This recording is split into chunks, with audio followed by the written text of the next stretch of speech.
اس شخص کا داخلہ جنت میں ہو جائے گا۔ کس کا؟ فرمایا لمن ترکل مراء، جو بندہ جھگڑا ختم کر دے۔ وَإِن كَانَ مُحِقًّا، حق پر ہونے کے باوجود بھی لڑائی اور جھگڑا ختم کرنے کے لیے وہ اپنا حق چھوڑ دے، اپنے بھائی سے صلح کر لے، اپنے بھائی سے لڑائی ختم کر کے مل جائے، پیار محبت کر لے۔ اللہ کے رسول نے صاف فرمایا ہے میں اس بندے کے لیے جنت میں گھر بنانے کی ضمانت دیتا ہوں۔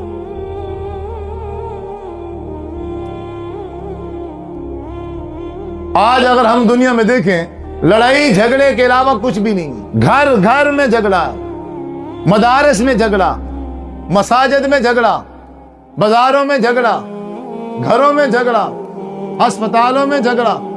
اب اسی وجہ سے آپ تحصیل دیکھ لیں، تحصیلیں بھری ہوئی گئے، عدالتیں بھری ہوئی گئے، تھانے بھرے ہوئے ہیں، جیلیں بھری ہوئی ہیں۔ وجہ کیا ہے؟ ہمیں اندازہ ہی نہیں ہے کہ جھگڑے کا نقصان کیا ہے، جھگڑے سے ہوتا کیا ہے۔ یہی وجہ تھی کہ جب اللہ تبارک و تعالیٰ نے فرشتوں سے کہا میں انسان بنانے والا ہوں، انہوں نے فوراً یہی کہا اے اللہ تو انسان بنائے گا، یہ تو جھگڑیں گے۔ کیوں کہا؟ کیونکہ اللہ تعالیٰ نے انسانوں سے پہلے جنوں کو بنایا۔ اللہ تعالیٰ نے جنوں کو بنا کے اس دنیا میں آباد کیا۔ جب وہ جن اس دنیا میں آباد ہوئے، اب ان جنوں نے کیا کیا؟ آپس میں لڑائی اور جھگڑا، خون ریزی کی۔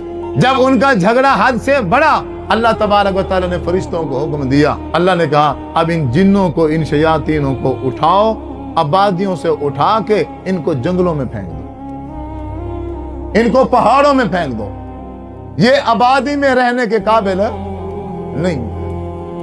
اب کیونکہ فرشتے پہلے دیکھ چکے تھے کہ اللہ تعالیٰ نے جنوں کو بنایا ہے، اب جنوں نے کیا کیا ہے؟ اب شاید انسان بن رہے گئے، یہ انسان بھی بعد میں وہی جھگڑا، لڑائی فساد کریں گے۔ اسی لیے فرشتوں نے کہا اے اللہ تو ان انسانوں کو نہ بنا، یہ تو پھر دنیا میں جا کے جھگڑا کریں گے، لڑائی کریں گے، فساد کریں گے۔ باقی رہی تیری تسبیح، باقی رہی تیری تحمید، تیری حمد، نحن نسبح بحمدک ونقدس لک، وہ تو رات دن ہم سارے فرشتے مل کے تیری تسبیح بیان کر رہے ہیں۔ اللہ تبارک و تعالیٰ نے فرمایا میں جانتا ہوں، میں انسان بنا رہا ہوں، میں جانتا ہوں۔ قال انی اعلم ما لا تعلمون، جو میں جانتا ہوں اے فرشتوں وہ تم نہیں جانتے۔ کیوں؟ جب میں انسان بناؤں گا تو ان انسانوں میں حضرت آدم بھی ہوں گے، ان انسانوں میں حضرت نوح بھی ہوں گے، ان انسانوں میں حضرت ہود بھی ہوں گے، 1,24,000 قوم پیش پیغمبر بھی اس انسانوں میں سے ہوں گے۔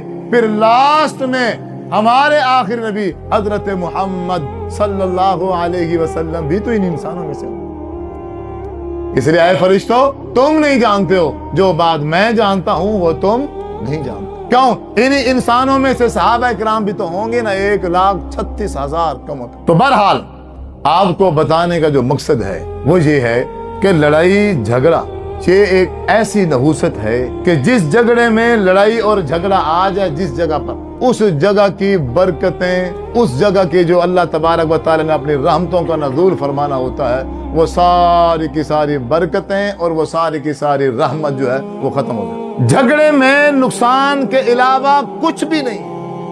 اسی جھگڑے کی وجہ سے سب سے پہلا نقصان شیطان نے کیا۔ جب اللہ تبارک و تعالیٰ نے حضرت آدم علیہ السلام کو پیدا فرما دیا، اب اللہ تعالیٰ نے کہا وَإِذْ قُلْنَا لِلْمَلَائِكَةِ اسْجُدُوا لِآدَمَ فَسَجَدُوا إِلَّا إِبْلِيسَ، اللہ نے کہا فرشتوں سے حضرت آدم کو سجدہ کرو۔ فرشتوں نے سجدہ کیا لیکن شیطان نے سجدہ نہیں کیا، بلکہ الٹا اس نے سجدے کی بجائے اللہ تبارک و تعالیٰ سے جھگڑا کرنے لگ گیا۔ جھگڑا اس نے کیا کیا؟ سورۃ الاعراف میں ہے، جھگڑا یہ کرنے لگ گیا کہ اے اللہ میں اس سے بہتر ہوں، مجھے تو نے آگ سے پیدا کیا ہے، اس کو تو نے مٹی سے پیدا کیا ہے، حق میرا بنتا ہے کہ آدم مجھے سجدہ کرے کیونکہ میں افضل ہوں، الٹا میں آدم کو سجدہ کروں؟ یہ نہیں ہو سکتا۔ سجدہ نہیں کیا، الٹا اللہ تبارک و تعالیٰ سے وہ کیا کرنے لگ گیا؟ جھگڑا کرنے لگ گیا۔ اور اس جھگڑے کا نقصان کیا ہوا؟ اللہ تبارک و تعالیٰ نے شاہ فرمایا جا ابلیس، جا شیطان، لعنت ہے تجھ پر ہمیشہ کے لیے ساری زندگی۔ اللہ تبارک و تعالیٰ نے اس کو شیطان مردود بنا دیا. اور اس کی وجہ کیا بنی تھی؟ اس کی وجہ کیا بنی تھی؟ جھگڑا نہ کرتا، فرشتوں میں رہتا تھا، بلکہ وہ تو کہتے ہیں فرشتوں میں بھی عبادت میں آگے نکل گیا تھا. لیکن اللہ تبارک و تعالیٰ سے حضرت آدم علیہ السلام کے حوالے سے جب اس نے جھگڑا کیا، اس کا نقصان کیا ہوا؟ اللہ تبارک و تعالیٰ نے اسے شیطان مردود بنا. آپ کوئی جگہ اٹھا کے دیکھ لیں، جھگڑے میں نقصان کے علاوہ ہمیں کچھ بھی نظر نہیں آتا.